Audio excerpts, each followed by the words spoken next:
Good evening and welcome to 30 at 6. I'm Frank Donley and today is Monday, April 22nd. And I'm Rob Churnside. And Frank, Monday, April 22nd is Earth Day. You know that. That it is, yeah. And I see you got a little bit of green on. What did you do this weekend to help save the planet? Well, you know, we went to Easter services yesterday, and normally we'd take 4 different cars because that's who we are, but we decided to carpool, take one car. So. And it's a great way for the family to get together. It is, absolutely. Mine got together too over the feed trough, you know. We recycling, not recycling, but still continuing to conserve that ham. We'll eat it all week. Yeah, you know, I'm not a big ham fan, to be honest, but. No, well, you know. I love Easter. I just don't. Easter candy should be half price now. Easter candy is where it's at. Yeah. Should be half price now. Yeah. A lot of stuff going on, and I have an idea. Let me share it with you. I'm going to save the planet every day, Frank. Every day will be Earth Day. Every day should be Earth Day. We should treat every day like it's Earth Day. Speaking along those lines, coming up this weekend is Trash Bash. It is. It is. It is. Who's putting that on? Is that the county or? We had somebody on the show, I believe, talking about that in conjunction with Household Hazardous Waste Day. Citizens just go around and pick up stuff, you know, along the road, in their yard. Yeah. It's a good deal. The cleaner, the more organized, the better. What is that Japanese thing about organizing your home? Tidying up with Marie Kondo, yeah. Maybe we should watch that. Maybe we should have her on the show. I think we should have her on the show. You can actually get one of her consultants. It's about $500 an hour, but, you know. I'll do it for $250. Yeah, we'll chip in, yeah. Anyway, who do we have on the show tonight? Tonight we have Patti Paulus from The Palette and the Page, which is an Elkton local art gallery. She's got a lot of cool events coming up, and we're really excited to be having her tonight. Cool. Awesome. And Rene Dixon too, right? Yes. From Freedom Hill. Yes. They have events. That sounds great. Can't wait. Cool. Coming up this weekend on Saturday, we have the North Elk Coffee House, which is at St. Mary Ann's Episcopal Church, the Parish Center.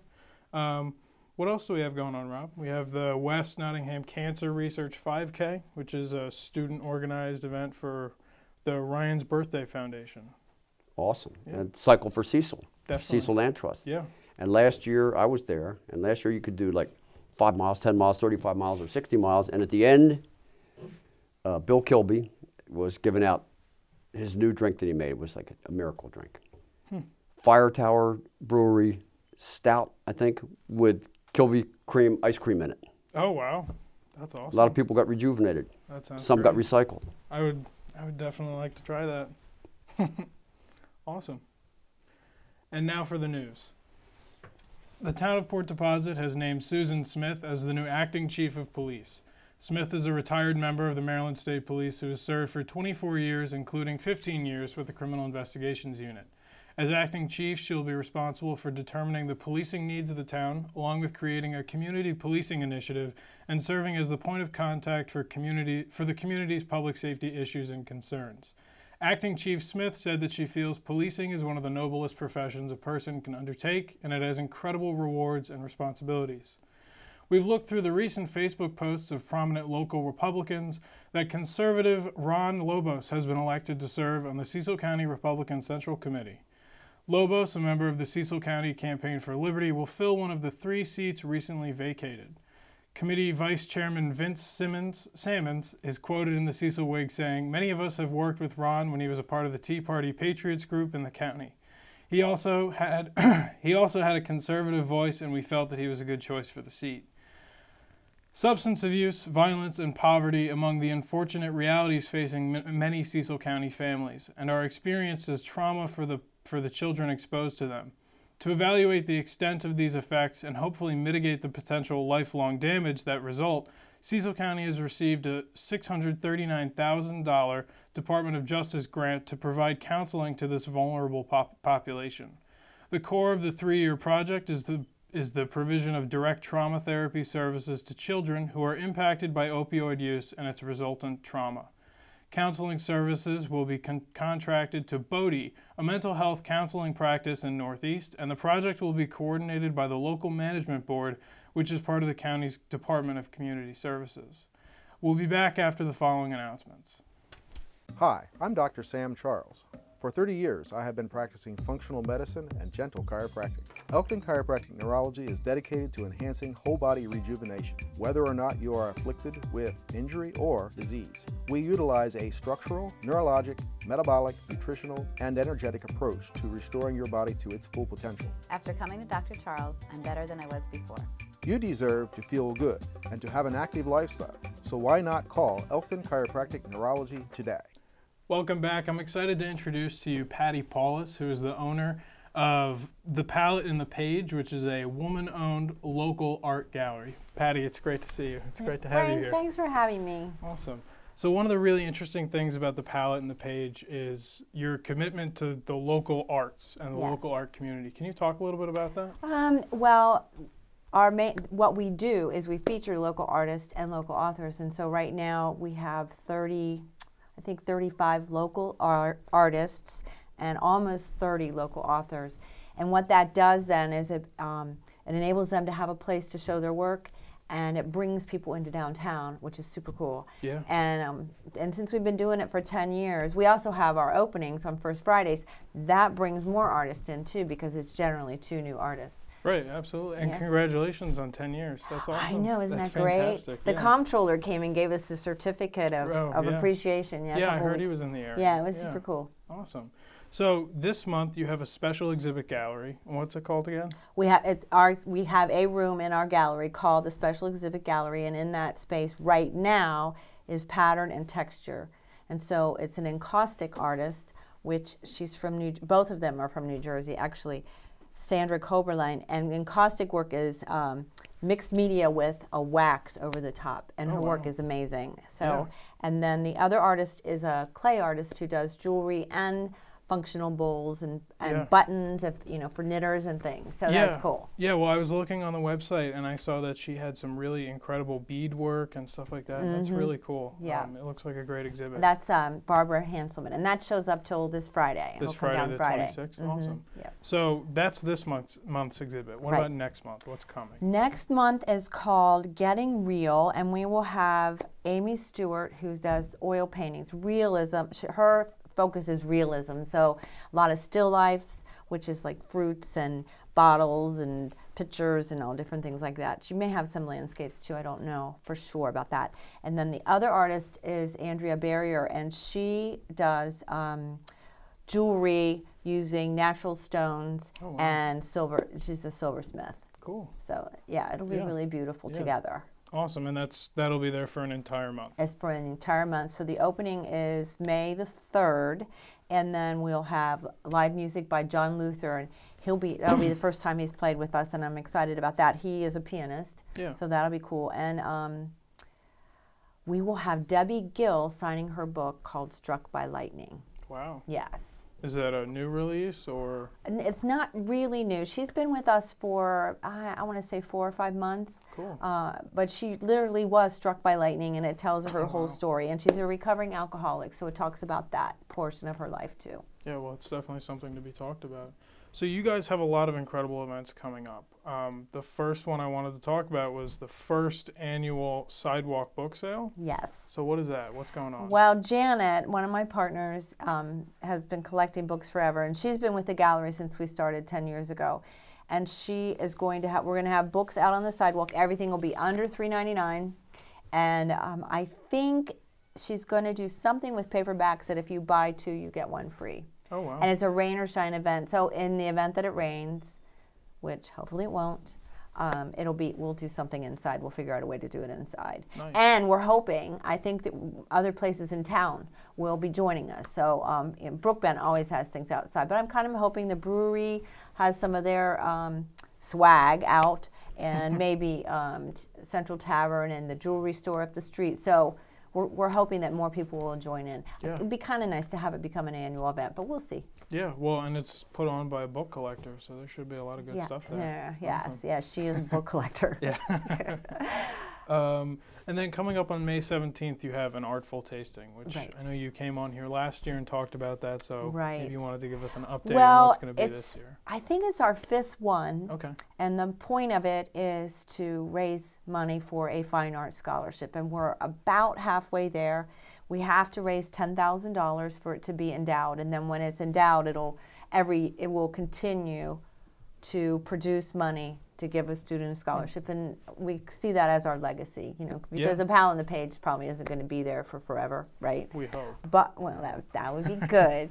But so we'll be featuring wine from Chateau Boudet, Broken Spoke, and Dove Valley. Wow. And Elk River Brewing is going to bring us some beer. Okay. So we're pumped about that. So wine lovers and beer lovers both can come. And then we'll have some local food with that. So we already have Lockbriar Farms bringing ice cream. And believe it or not, ice cream and one of Dove Valley wines, one of their white wines, is incredible together. We did it a year ago. And then Janet will be making something. And then I'm still working on the 2 restaurants that'll be with us. So you're doing food and wine and beer pairings. Right. Wow. Right. Okay. And then we just asked for a $20 donation to go to the scholarship fund. Cool. And once again, that's May 17th. If people wanted to find out more about that, where could they get information? If you go to our website, which is, it's very long, thepalettandthepage.com. And palette is spelled P-A-L-E-T-T-E, and the word "and" is spelled out. And there at the top, it says An Artful Tasting on one of the links at the top. And you can go there and you'll read more. And I'll update it as soon as I figure out the other 2 restaurants that'll be with us. Nice. Yeah, and I visited the website today, and it's got all of the different the exhibits and all the pictures of all the different items. It's really a great put together website. Oh, thank you. Yeah. And then May 3rd, you have the First Friday's opening reception, right? So what can we expect? That is the one that will have Amy Stewart, right, who's an oil painter, and Andrea, the jewelry maker, and John Luther, and the book psychic from the Cecil County Public Libraries, which is Allie Charles. Yeah, Allie and her assistant Kim Anguish, and I actually taught Kim Anguish back in the day in elementary school. And they'll come and they usually have some sort of game, and people can choose books, and they always have great suggestions for people. It's nice, and we really like doing things. We like doing things. We paired with the college for over 10 years. Well, not over. We've only been open 10 years. And we paired with the library a lot, and the library helped us as a small business, because I know you've had the Small Business Information Center here too. Right. And Laura Metzler. They do a lot for local small businesses. Yes, they do. Yeah. They helped us a lot. So we're always happy to have them. And Debbie Gill will be there too with her book. Signing her book. Yes. Yeah. And that's from 5 to 8, and it's part of an art loop in downtown Elkton. Okay, cool. Yeah, and I don't know if you said it already, but there's live music from John Luther. We talked about him already. Yes. Awesome. Yes. All right. So is that everything? Oh, we can talk about June. June, yeah, you have a cool event coming up. Yes. So Geraldine McEwen, who's a painter in Cecil County, if people remember about her, she's always at the Beehive for Apple Butter Festival. She and I worked last year at this time, and we arranged a weekend every month to paint in a different place in Cecil County, and they're plein air painters, which means they paint outside. Which I just learned today what that word means. Right. Thank you. It's pretty cool. And so I sent out about 90 invitations. I have a list of about 90 artists. And then every month they went to a different place. Everything from Chateau Boudet to, they're going to Fairweather Farm this weekend, and they're going to have sheep shearing, and then they also have lambs that were born, so they can do that kind of painting, and Mount Harmon. And then what happens then is June, our show is going to be featuring paintings that have been done over the year. And there's 9 painters that will be showing work, and then we'll start it all over again in different places. Some same, some different places. So if someone wanted to sign up to do one of those monthly painting programs, how would they do that? Contact me. Cool. Or Geraldine, and we'll get you on the list, and we would love to have more painters. Nice. Cecil County is a beautiful place. It really is, and it's full of really, really talented artists. It is. Awesome. It's cool. Yeah. Well, thank you for coming on the show tonight, Patti. Frank, you're and welcome. I want to thank you for everything you've done for the arts community in Cecil County. Well, thank you. Thank you. We're very proud of it. Thank you. Thank you. And now 30 to 6, Cecil County and the world, get ready for this. My good friend Rene from Freedom Hills. Welcome, Rene. Hi, it's good to be here. Great 36 wants to know, everybody wants to know about a couple of exciting events. That's right. Which is first? Kilby Cream, come out on April 29th. It's a Monday night from 4 to 8. And all the ice cream that you eat, and you and your family and friends, Freedom Hills gets some proceeds from that. They have ice cream, they have snacks, they have bacon. Right, even the food, milk. They have a food truck that night. Yeah, so you can come out and have dinner and ice cream, and Freedom Hills gets proceeds. That's this coming Monday. This coming Monday. Help 4 to out 8. and pig out. And Sounds pig out. I love that. That's Help out great. and pig out. That's a good one. We're not horsing around either. We are not horsing around right And it now. helps your agency too. That's right. And others. That's cool. That's right. Helps us get people out of wheelchairs and put them on 4 strong legs, 4 strong horses to let them walk around the riding arena or to go on trail rides. So that's one of the many things you do. Explain to our viewers out there exactly what Freedom Hills does and what you're all about. Well, Freedom Hills is a premier center with Professional Association for Therapeutic Horsemanship. We are in our 37th year of serving people who happen to have disabilities. Our youngest student was 18 months old when he started. He happened to have cerebral palsy. We had another 18-month-old who had fetal alcohol syndrome. Our oldest student was 99 when he graduated on up. We have the second oldest therapeutic riding program for military veterans in the United States. We have that. And we have a big Kids at Risk program. So if you know anybody who happens to have a disability, we love working with people. And you always want volunteers, right? We are always looking for volunteers. We need people to head walk the horses. We need people to walk alongside the students to make sure that they stay on. Some of them are a little ornery, you know. Sometimes the student doesn't necessarily hear what I'm saying, even though I have a big mouth. So the volunteer can communicate to the student what I had said. We also need volunteers to help out with landscaping around the farm and help out with a lot of different fundraisers that we have. Yes, and if someone wanted to come to your farm and Scenic Port Deposit, yes, how would they get in touch with you to volunteer? Well, my husband is our new program director, and he is quite the techie. So they can go to our website and they can look up our website, freedomhills.org. And there is the volunteer, where it says volunteers on the website. And then they can just fill out all that information. I am not a techie. I'm a horseback rider and teach horseback riding. So if I were to come down and volunteer, would I get a hat like this? No, I'm sorry. You wouldn't get a hat like that. What is this? But you can work up to getting a t-shirt. There you go. What is this hat, Rene? Well, that is you work up the levels, excuse me, in dressage. Eventually you get to wear a top hat. So upper level dressage riders get to wear a top hat. And that's the fancy riding for show, and you do all the proper stuff and everything. Right. You learn how to make your horse dance. And somebody could do that, come into your facility. Absolutely. Right? Absolutely. My daughter's an upper level event rider, and she could help somebody progress to where they get to wear their top hat. But regular people are coming down May 5th to Freedom Hills, and what's the occasion? Family Day on the Farm, and it is a fun day. It starts at 1 o'clock. It's the first Sunday in May, always. It starts at 1 o'clock, 1 to 5, and we have live music. We're hoping to have a puppet show. We always have pony rides. We have face painting, and our face painting is done by Casey, and she's amazing. She's like an artist. So you will have a face painted of art. That's awesome. Then you can groom the pony. You can go and pet our bunny rabbits and see our chickens and ducks. And we have numerous things to do. Oh, we have vendors too. So if there's any vendors out there that would like to come to our farm for the day, it's $15, excuse me, for a vendor table. But you have to bring your own table and chairs. But we give you some grass to sit on. And that's Sunday, May 5th, 1 Sunday, to 5. May 5th, yeah. So is this a grooming device? It is. It's a curry comb. Yeah, curry comb. You only use the curry comb because it has little points and it's a little bit hard. Like it would hurt you if you did it on your elbow. So you only use the curry comb where the horse has muscles or fat. You would never use the curry comb on the horse's face. You would never use the curry comb on the horse's legs. Anywhere where the bone is very close to the surface, you wouldn't use the curry comb. Wow. But if your horse is muddy, and the mud is dried, you wouldn't do it if the mud was still wet. Right. If the mud has dried, then you would take the curry comb and you make circles like this. Crunch that mud up. Crunch the mud up, that's right. But then you would take your brush. The brush.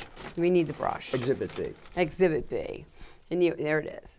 And you would take the brush and do short little strokes like this to get the dirt off after you got it up with the curry comb. I bet you there's a lot of kids out there that would love to come down to Family Day on the Farm and just see this kind of stuff in operation just to see the beautiful horses and ponies and stuff down there and the beautiful landscape. Absolutely. And that reminds me, since we're talking about learning, we also have day camp coming up too. We have 4 weeks of day camp in the summertime, and you can find that on the Freedom Hills website or the Rolling Hills Ranch website. And we teach horseback riding year-round. So we have 2 programs. One is Freedom Hills Therapeutic Riding Program, where we teach people who happen to have disabilities. And the other program is called Rolling Hills Ranch, and that's where we teach everybody else. Awesome. Again, 2 events. Anything we missed, Renee? I don't think so. I think we're good. This coming Monday, Kilby Cream, ice cream, benefits Freedom Hills and all kinds of nonprofits. May 5th, Family Day on the Farm. That's right. 1 to 5, Freedom Hills. All right. Hi, everybody. My name is Eric Copper. I'm a jack of many trades. Mainly what I'm doing tonight is a few of my original hip-hop songs.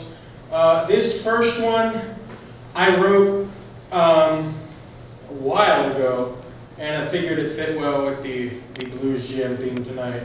So it's called Monster in a Bottle, and my good friend Joe here will be providing the vocals for the chorus. So here we go.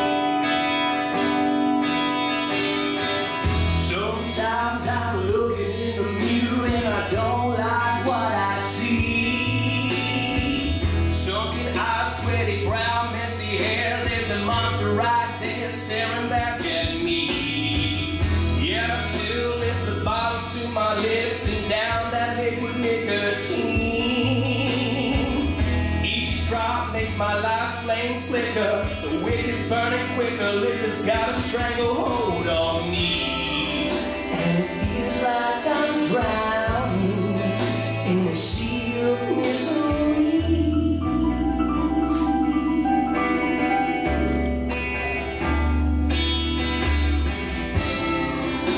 The bottle gives me comfort, it helps to dull the memory.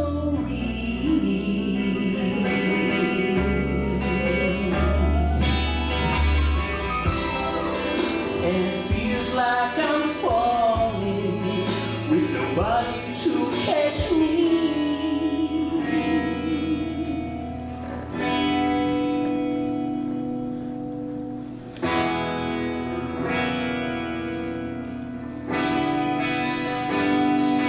Yeah, hi, my name is Eric, and I'm an alcoholic. I have an affliction, or whatever the hell you wanna call it. Open to the page and you all can clearly see the dictionary definition of addiction is a depiction of me. See, I got issues, but doesn't everybody? Even so, this flow is new, and the bottom is rocky. I got cocky when I was younger, didn't think I'd be hooked, but now the booze is my friend and my goose is cooked. And every day I say, okay, this is the last one. An hour later, I've had several more since the past one. I grip the neck, forgetting self-respect. I turn up, and when I come down, I sit and reflect. How did I get here? What the hell did I do to my life? I had a job, 2 kids, and a beautiful wife. Now I got what? Some bottles of booze and ruined pride. You know what? To hell with this. I'm stepping outside. Everyone deserves a second chance at life. It's true. And as I stare at the night sky, I'm thinking I do. So I admit I have a problem. And that's the first step. I'm on the way to recovery. I take a deep breath.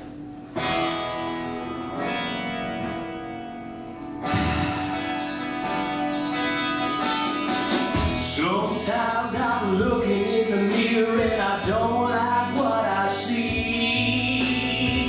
Sunken eyes, sweaty brow, messy hair. There's a monster right there staring back at me. Yet I still lift the bottle to my lips and drown that liquid nicotine. Each drop makes my life flame flicker. The wick is burning quicker, liquor's got a stranglehold on me, but it feels like I'm drowning. I've got friends to come help me.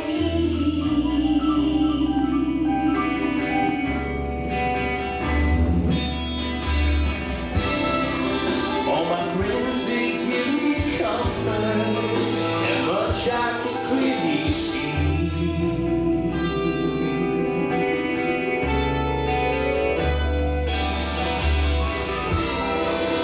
If I feel like I'm falling, I got family to catch me.